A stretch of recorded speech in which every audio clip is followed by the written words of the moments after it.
Ayun, so good evening guys. Ngayon po ay Tuesday at biglang tumambling yung yung index natin. So April 2, 2024, biglang nagbago yung ihip ng hangin ng index natin. Ganda na kanina ng galaw ng mga blue chips natin, di ba, ng bandang umaga. Lumampas tayo ng 7,000 level po, pero tumambling tayo pagdating ng closing na market. Pero hindi naman umalis yung foreigners. Nandiyan pa rin naman siya, 781.54 million po yung ating pinaka net foreign buy dito sa market. So nandiyan lang sila. Kailan ba't medyo pangit yung kandila natin sa kanya. So nag-loss pa nga yung index natin ng negative 0.28% and then nag-close tayo 6,960.43. So di ba kapon medyo malakas yung premonition natin na mag-breakout kasi nga bumalik tayo, di ba? Meron tayong 600 million na net foreign buy kahapon, tapos nag-gap up yung index natin. So nung opening, another gap up yung market natin. So nag-stay nga tayo ng mataas kanina. So nag more than 1% pa yung index natin. Pero binawi din kanina. Pero pansin nyo siguro, konti lang kasi yung mga blues na medyo gumalaw kanina ng maaga. So ang nakita ko na nag-spike nung umaga si Monday, di ba? Nag-up siya at ng halos mabot siya more than 5%. And then si Metrobank natin. So umabot din siya ng more than 5%. Pero binawi din yata karamihan ng mga blue chips natin nung pre-close na sa market. Okay? So anyway, good sign pa rin kahit na red yung candle natin kasi nagta-try na siyang i-break yung 7,000, tapos net foreign buying pa rin naman yung ating market. So bukas siguro makita natin yung tamang galaw ng ating markets. Okay? So ito po yung ating mga trending stocks. Mix tayo. Merong winners and then meron tayong losers dito sa tindahan natin sa PSE market. So ito si Ionic. So pangalawang araw na nag-loss siya more than 6% ulit. So negative 6.5%. So mukhang umalis dito yung mga traders natin and then naghanap siguro ng ibang stocks kasi nag-breakdown siya ng galaw kahapon. Yung in-expect ko na support niya doon sa previous na review natin is hindi naman siya nag-breakdown pa siya ng price. So hindi pa natin makita yung bottom kasi medyo malakas yung drop nitong si Ionix natin. So negative 6.5%. Tapos konti lang naman yung net foreign buy niya, nasa 62.29K. Ayan, iniwan mo na si Ionix natin. And then ito maraming panalo dito, no? Si RCI, ayan, so nag-up siya 5.88%. Tama-tama yata to sa Fibonacci yung galaw nitong si RCI natin. So mamaya silipin natin, meron siyang 109K net foreign sell. Okay? Macro Asia, so meron siyang, sino ba may dividends? Ito si Mrs. G, meron dividends. Pero itong si Macro Asia, lumabas siya is maganda yung earnings. So medyo naging optimistic yung mga traders natin. Nag-up po siya ng 7.85% and then meron siyang 199.23K net foreign buy dito sa market. So maganda yung earnings nitong si Macro Asia natin. Si Cebu kaya, hindi ko napansin si Cebu Pacific kung sumabay siya dito sa airline concessionaires naman natin. And then si DMC, talagang iniwan si SEC. Ayan. So nandun ako kay SEC pero pabagsak yung drop, yung value ni SEC, nag-drop na naman yata siya ng 4% kanina. So pumupunta dito kay DMC. Pero hindi sumabay sa trending natin si CHP. So anyway, nag-up siya ng 3.28%. So binobomba kasi itong si DMC natin, meron siyang halos kalahati o two-thirds, one-third. So 146.63 million net foreign buy po itong si DMC natin. So nandito yung mga foreigners na iba. Si Monde, okay, so maganda pa rin siya, 5.8%. So nagtuloy yung uptrend natin sa kanya. Pero meron siya net foreign sell na negative 16.57%. And then si Mrs. G, so nag-up yata to ng more than 10%. Ayan, hindi ko na lista. Pero ang pinaka-catalyst po natin sa kanya is meron siyang around 12 to 13% na dineclare na dividends. Kaya po medyo umakyat itong si Mrs. G naman natin. So yung iba, FCG, medyo nag-up din to ng galawan niya kanina. So mamaya silipin natin. Sino ba yung pinaka-winner? 13% pala yan, no? 13.08% nag-up itong si Mrs. G naman natin. Okay, so medyo mix, may namula, meron tayong berde dito sa market. Pero pansin ko lang yung index natin nagbe-breakout sa 7K, pero ang dami blue chips na nasa ilalim yung kanilang mga price action naman. Okay, so anyway, net foreign buy, tingnan na lang natin for the coming few days. So disclaimer guys sa mga bago dito sa channel natin, as usual po, pakibasa po yung ating disclaimer. Sabi natin, yung ating review is for education purposes lang po yan. So wag mong gagamitin to as a reason para mag-buy, sell, or hold ng stocks. Meron pong risk na involved dito sa trading market. Due diligence lang po, pag-aralan mo po na maigi kung ano yung stocks yung gusto mong bilhin naman. Okay? So, kasi kahit blue chips na may punda, bumabagsak yung mga price action natin ngayon. Okay? So, follow mo din po ako dito sa ating Palaboy Trader na YouTube channel. Maraming salamat as usual sa support, like, subscribe. Ayan, click mo na lang yung subscribe button kung wala ka pa para updated ka sa mga reviews. Or kung gusto mo po, is join ka dito sa trading group naman. So, sabi natin is tama-tama April 2 start na cycle natin dito sa trading group natin. Okay, so sa mga nakasubscribe, maraming salamat po. Check mo na lang po yung ating daily uploaded trending stocks review, company reviews, yung ating mga sample trades sa market, mga basic indicators, risk management, plus yung ating PSE stock market studies. Sa crypto, nako, medyo laglag si Cryptonatics natin. So follow mo din ako dito, Palaboy Trader, crypto ko to para sa mga play to earn games natin. Na-miss ko na yung mga play to earn games natin. Wala tayong makita na bagong games. Hindi rin masyadong games yung mga tao na kasi hindi na siguro maharap, no? Kasi medyo marami ng work. May work na. Ayan. So follow mo din po ako dito sa social media, Facebook account para updated ka sa post or dito po sa ating Facebook page na Palaboy Trader.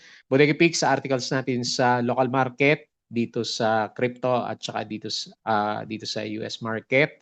Money earners, yung mga side hustles naman natin. So sharing lang naman po 'yan. So meron pa rin naman. Kahit medyo tinamaan talaga yung yung majority ng website ko dito kasi puro AI. 'Di ba nauso yung AI? Dapat pala inano ko siya nilagyan ko siya ng konting original na mga content. Pag AI kasi yung mo, mabilis din yung during the time na hindi pa nag si Google, hindi pa nag-scrutinize sa mga AI contents. Ang bilis ng mga websites. Pero ngayon talagang siya. So binaba niya yung mga AI content na website. So ang ginagawa ko naman, so may earnings pa rin naman. Nagre-revise tayo ng mga content. So yun lang maganda dito. Pwede mong edit yung mga contents naman niya. Okay? So hindi ko makita yung summary ni Philippine Stock Exchange natin. Meron na ba? Hindi pa siya maaga yata yung maaga ba yung review ko? Alas 8 na yung review ko sa kanya. Ayan, wala. Puro videos yung lumalabas dito. So wala. Hindi natin nakita. So anyway, tignan na lang natin yung mga na-post natin. Ali, nag-up ba siya? Parang nag-red siya kanina. So net income is 32%. Ang daming post ni Mukhang may Ali si DA Market Securities natin. So up siya 32% SM. Ito magandang galaw ni SM. 25% yung net income niya. So okay din naman siya. Tapos Santras, si San, pumitik din yata si San, no? Santras Resort website, Westside Casino and Hotel to open by the first quarter of 2025. Ayan, good catalyst din para sa kanya. PAL, so yung mga airline concessionaire natin, kahit si Cebu, maganda rin yung earnings niya. Ito si PAL, nag-up siya ng 106% for the year, di ba, 2023. So fourth quarter is 18% naman siya. Bloom, Verde ba to kanina o namula din? So plus alam ko medyo sumirit na naman yung price niya, no? Gaming stocks advance as a city's gaming revenue beats estimate boosted by Easter holiday and recovery in Pagcor revenues natin. Marami ba nagsugal nung Easter natin. Ayan, so plus mga ex-date yata to, April 18, max payable April 30, payment SHNG payable is April 15 naman. Okay? So Tycon, Edgar sa Abedras, Crit said 2023 profit loss 12%. Ayan, so maganda raw siya. Maganda rin yung trend nitong Secret kung napansin mo siya. So foreign funds bought, ito yung mga binili. China Bank, East West pa rin. No? Metrobank, Security Bank, Union Bank, ASN Mer, SCC, EMI, CHP, ACAJ, DMC, Alicrits, DD, Globetel, at saka si dito naman natin. So ito yung mga binenta ng ating mga investors. EUB, BDO, BPI, Security Bank. Medyo lugmok si Security Bank. APF Gen, APH Manila Water, CNPF, DNL, ABA, IMI, kaya pala bumagsak si ABA, CLI, Converge, at saka si SEB. Okay? So Crete, nagap siya kanina 1%. Si MAC, so 7.85% yung galaw. Posted 2023 net income na up by, ayan, 132%. Ayan, yan pala. Kaya umabot siya ng ano eh, iniisip ko si Mrs. C, 13%. Ayan, si Mac nag-up more than 7.85%. PAL up ulit siya, 0.54%. So, Crete, the country's largest renewable energy real estate, reported a 12% rise in net income. Ayan, hindi naman siya lugi. ICT up na naman yata, 4%. Asian stocks medyo mix. Crypto, grabe yung crypto. Naglaglagan ulit sa cryptos natin. East Asia, maganda raw yung projection ng World Bank dito sa Philippines natin, 5.9 to 5.8%, hopefully. Maharlika CEO, terrorists are the only investors we won't deal with. Ayan, ewan ko ano meron dyan. Hindi ko pa nabasa. Ayan, pakibasa na lang po. Maharlika CEO. Ayan. FLI, okay, ano ba yan? Sino ba yan? Yung SGP, yung ating stocks yan. At FLI, Land and Department of Trade Industry signed lease. Meron siyang lease agreement. Ayan, okay. So meron siyang good business. Ali Ayala's Makati Development has formed joint venture with Japanese contractor, Takinaka Corporation. DMC raises capex to 59 billion. Another good news para sa kanya. Metrobank, Euromoney recognizes Metrobank as best bank for ultra high net worth Filipinos. Okay, so yun pala may catalyst si Metrobank. Inflation, so wala pa rin tayong balita. DMC, nag 5% siya kanina o kahapon to, isang araw yata to. Jollibee, BDO, so kahapon yata to, April 1. Tapos yung, ano ba yung galawan sa US market? Kagabi is mix or rather medyo pullback din siya. So medyo pullback din dito sa US market naman natin kagabi. Okay? So yun lang po yung nakita natin. Wala pang summary si Philippine Stock Exchange natin. Wait na lang natin yan. So bago tayo pumunta dun sa mga stocks, patalastas muna. So guys, yung mga gustong sumali sa group, open po siya. So ang cycle dito is once a month yung membership natin sa kanya. So pwede mo i-check. At guide po ito sa trading investing sa Philippine markets. Ayan. So may mga listahan tayo mga stocks na nandidiyan naman. Okay? So punta tayo dito sa summary ng index. Ayan, medyo may patrap si PSE natin. So medyo nag-Dow G na naman siya o inverted hammer yung galaw natin. So umabot tayo kanina. So very good na sa ating closing 7,071. Pero optimistic tayo kahit na red yung candle natin sa kanya kasi naibalik niya, di ba? So pinilit ko yung chart ayan. Pero naibalik niya kasi tapos yun nga sabi natin, yung pakiramdam natin sa kanya kahapon na mag-breakout, nag-breakout naman siya kaso hindi naman sustainable yung yung breakout niya. Pero tingin natin okay, good pa rin naman 'yan. Medyo trap lang tayo dito sa channel natin from 6.8 papuntang 7K kasi hindi na tuloy yung breakout So negative 0.28% pero net buy siya 781.54 million. So nag-aantay lang siguro itulak ng mga foreigners yung yung mga paborito natin na blue chips kasi okay naman yung mga earnings ng company. So eventually siguro naman yung Funda is magiging catalyst para sa mga stock. So medyo may na rin may kahit papaano yung MACD nagre-reverse na, yung RSI medyo ng pullback kasi mas mababa tayo kumpara sa kahapon na galawan naman natin. Okay, so anyway, siguro ang pinaka-picture natin is best case scenario sideways yung market natin. Okay, so tingin tayo dito sa winners. So sa big caps muna, ICT pa rin talaga, no? So ICT ang winner sa 2024, di ba? 2024 ICT. Metrobank, so nag 5% to kanina umaga, nag-pullback ng konti, pero parang okay pa. Bumalik yung niya, overbought na siguro to kanina, pero nag-pullback ng konti. Monde, so ito nag-stay si Monde sa 5%, DMC 3%. Ayan, congrats So parang mas maganda tuloy dito sa DMC kaysa sa si SCC nag-bounce ba? Ayan, laglag ulit si SCC natin. Mukhang kakainin na yung 10% natin na bago ibigay yung ex-date natin. Big caps, sino pa ba? The rest para mapula yung iba JT Cap, ayan. So dito sa mga big caps, more than 1% yung ayan si PLDT minus 1.5%. Hindi rin siya makarangkada, no? AC, ba't kinakain niya yung gains niya, no? Minus 2%.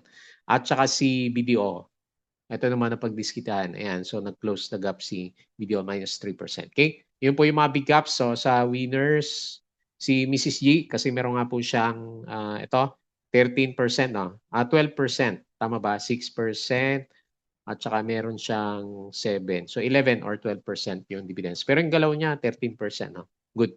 Congrats po doon sa mga meron. So kaya hindi naman natin anticipated yan kasi biglang for today lang siya, no? Wala yata nakakaalam nito. Kanina umaga lang biglang umarangkada. Mamaya silipin natin yung 5-minute chart. So Monday panalo siya 5%, ICT 4%, si Fruit. Okay na ba si Fruit? Mukhang okay na si parang Fruit DMC 3.28, ayan maganda. Metrobank 2%, Eli FCG 2%, PHR buhay na ba? 2%. So marami nag 2%. CPG, laglag si CPG. Oh. Dati last time ang taas ng galaw niya. PX 1.35. Okay? So sa loser is si JO. So nangain na siya, 10.32%. Si Ionix, another 6%. Ang tulis sa mga kandila nito. Tapos si SSP, okay, mababa na talaga noon pa.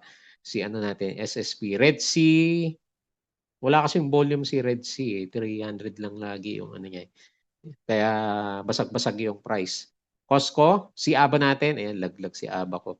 Ayan, Costco minus 3.19%, MRC minus 2.8%. GGS, may problema yata si GGS. So minus 3% yung kanyang galawan. Siya pala yung humatak sa market naman natin dito sa big caps. Okay? So yun po yung galawan natin. Balik tayo dito. Tapos pag-usapan natin yung global markets.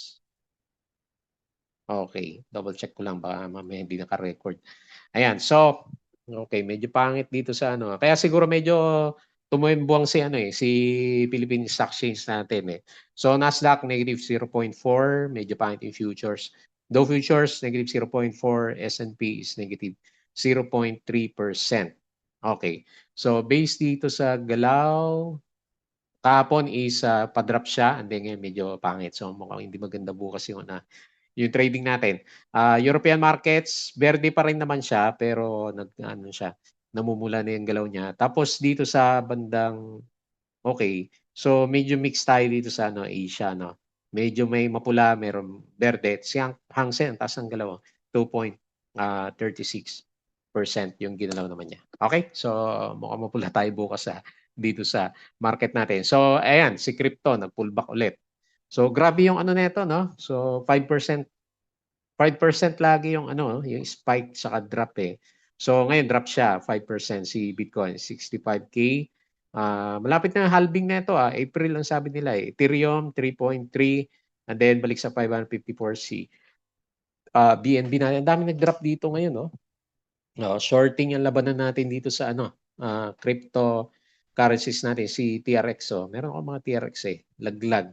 Ayan. So ano ba nangyari dito? Puro drop tayo dito sa sa cryptos natin. So antayin na lang kaya natin yung halving natin yan. Okay, so yun yung balita natin dito sa global markets. Balik tayo dito sa chart and then pag-usapan po natin yung ating mga trend stock. So, unahin natin si Ionix. Marami din yata may hawak dito kay Ionix. So, medyo siya. Okay, so hindi nga sumalo yung yung MA natin MA 100. So, ang pinaka-support niya ngayon kasi meron pa naman support diyan 1.11 or siguro 1 peso. Ayan. So, yan na lang lagyan natin psychological support. 1 peso muna pag-usapan natin kay Ionix natin. Medyo pagod na yata yung mga holders. So, yung kahapon, okay, siya, obvious na breakdown, tinuluyan pa ulit. So, negative 6.5%, meron siyang 62.29K net foreign buy. So, ano lang to. Most likely, ayaw na nila. Ayan. So, napagod na si Ionix natin. So, hanap ulit ng support at mukhang hindi pa yan yung support natin sa 1.15. Biglang drop yung pinaka-RSI natin kay Ionix naman. Okay, so yun lang muna. Wala naman tayong nakitang news sa kanya, negative or positive. So ano lang talaga, price action, mas maraming stocks na gumagalaw sa iba. Ayan, so halimbawa itong si RCI, ayan, so nag-bounce siya, nag-drop din siya. Nag-ano pala siya, naglaro yung price niya kanina. Tingnan nga natin sa 5-minute chart. Okay, so nag-upsurge pala siya kanina. Siguro ito yung opening 'no, 11. Hindi siya gumalaw 'no, tapos biglang nag-ano siya, nag-spike ng 24%. Nag-bounce si ano, si RCI natin. So nag-open, nag-drop, tapos biglang umakyat. Ang laki, laki ng sipa niya, 20%. So panalo yung ano, nag-TP kanina dito. So parang sakto 'to sa ano, Fibonacci level natin, ayun sakto sa ano, 0.618. Ito yung pinag-uusapan natin last time 'no. Hindi natin napansin kasi hindi na nag-trending si ano, si RCI. So ang huling review natin sa kanya nag-bounce siya dito, So meron pa pala siyang next 2 days nag-drop siya tapos kanina nag-spike. So swerte nung lumabas kaagad kasi nag-close siya is, mas mababa ano. Up pa rin naman siya sa previous closing natin kahapon. So up pa rin naman siya 5.88%. Kaya lang okey, marami yata nag-TP. So 109K net foreign, sell itong si RCI natin. So nag-resist siya. Ito siguro pinaka-immediate resistance dito sa 0.5 Fibonacci. Kailangan mabasag natin 'yan para balik-balik ulit tayo ng usapan dito sa 1.98 naman. Ayan, so eto yung pinaka-support niya, alam ko dito bumili last time si ano, si, Mr. Leandro Lebiste, 'di ba? So nag-invest siya dito kay ano, kay RCI natin. Ano kayang balak niya dito? Wala na tayong ibang news, after nun. So anyway, bounce naman siya kahit papaano. So bigyan natin konting optimism si ano, RCI. Tignan natin bukas kung matutuloy na mag-break siya dito sa saglit na lang yan, 1.72. Maganda pag ano, nag-stay siya above ng 1.72 ulit. Ibig sabihin buhay yung bounce natin sa kanya, 'di ba? So pag, medyo nandiyan siya, medyo mataas yung ano niyo, nasa 2 ulit yung pag-uusapan natin kapag natuloy yung bounce, breakout dito sa ano, 1.78 naman, okay. So 'yan lang muna, kahit papaano good vibes kasi nag-up siya. Macro Asia, so maganda yung, arangkada niya for today, solid yung ano, tignan na nga natin yung anong nangyari sa kanya sa 5-minute chart. Okay, so nag-seesaw siya and then umakyat din siya ng closing, and optimistic yung ano, mga traders natin sa kanya kasi yung earnings niya lumabas na. May dividends din siya pala, 2.5 bukod diyan. Maganda yung earnings niya, nasa 132.14%, okay. So maganda yung funda nitong CMAC natin. So nag-ano na siya, nagko-console na lang pala siya and then nagkaroon siya ng konting breakout. So ang next na resistance natin diyan, yan na yung support natin, 4.15 dito. 4.43 naman. Ayan, so maganda kasi mukhang mag-steady siya dito 'no, hopefully, dito sa 4.26 kasi meron siyang dividends, may pag-aagawan yung mga traders natin sa kanya. So good closing kasi okay yung earnings, 7.85%, and then meron siyang 199.32K net foreign buy. Biglang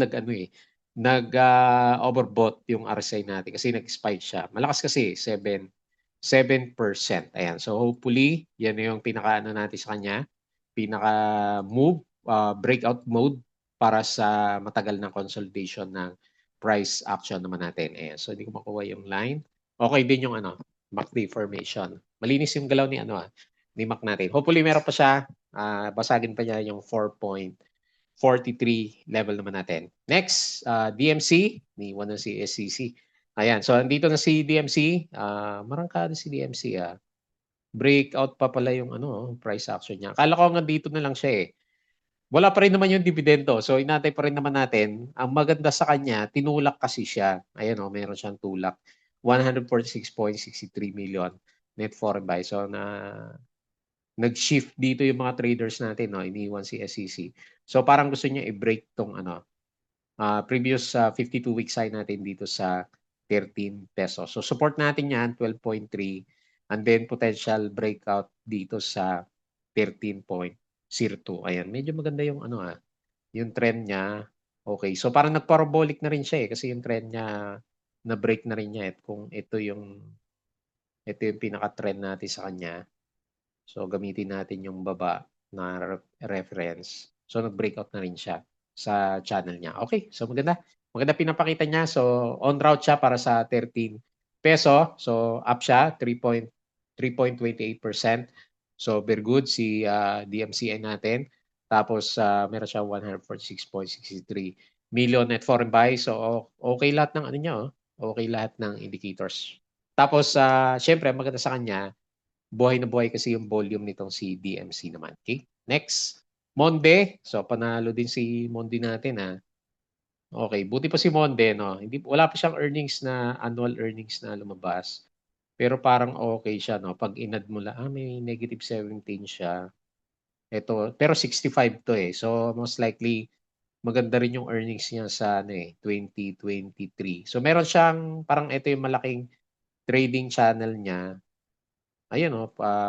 Medyo, sinakto natin yung guhit. Medyo nauntog siya ng konti, no? Sa trend niya. Pero, okay. Okay. So, meron tayo net foreign sell, negative 16.57 million net foreign sell. Pero okay siya, 5%. So, bakit pa pala siya? Umabot siguro to ng 6% kanina. So, maganda yung RSI. Tapos, maganda rin yung MACD formation natin. Okay? So, catalyst-wise, siguro marami na nag-anticipate okay yung annual earnings nitong si Monday natin. Okay? So, congrats. Maganda yung galaw. And then, sa mga nakaabang kay Mrs. G, congrats din kasi solid yung candle close natin. Tingnan natin sa 5 minute. Ayan, sa umaga pa lang. Low na, second half. Siguro marami na nakatunog sa dividendo. Kasi mataas, di ba? 11% yung nakita natin na dividends niya. 11% eh. Pero yung close niya mataas, 13.08%. So, good catalyst para mabuhay yung medyo tulog siya. Medyo tulog siya tapos biglang nabuhay yung price action natin. So, nagkaroon tayo ng resistance ng konti dito. So, yan yung guide. Tapos, yung pinaka-support is ito. Nag-breakout siya dito. Pwede na rin dito siguro, no? Kasi breakout niya, 1.43. Siguro, ito na lang. Para medyo mas may range yung, yung trade natin sa kanya, 1.36. Pero baka mag-stay lang siya dito, no? Kasi meron naman siya dividends. And I expect, syempre, pagdating ng X-date, pullback ulit ng price action naman dito kay Mrs. G natin. Okay? So, yun lang po yung ating review for today. So, optimistic tayo kasi meron tayong 1 billion na bumalik dito sa market. So, it's a matter of time lang siguro para sumunod yung ibang mga kulelat na blue chips naman natin. Kasi okay naman yung earnings nila, di ba? Sina AC, sina Ali, sina Mer, sina SCC.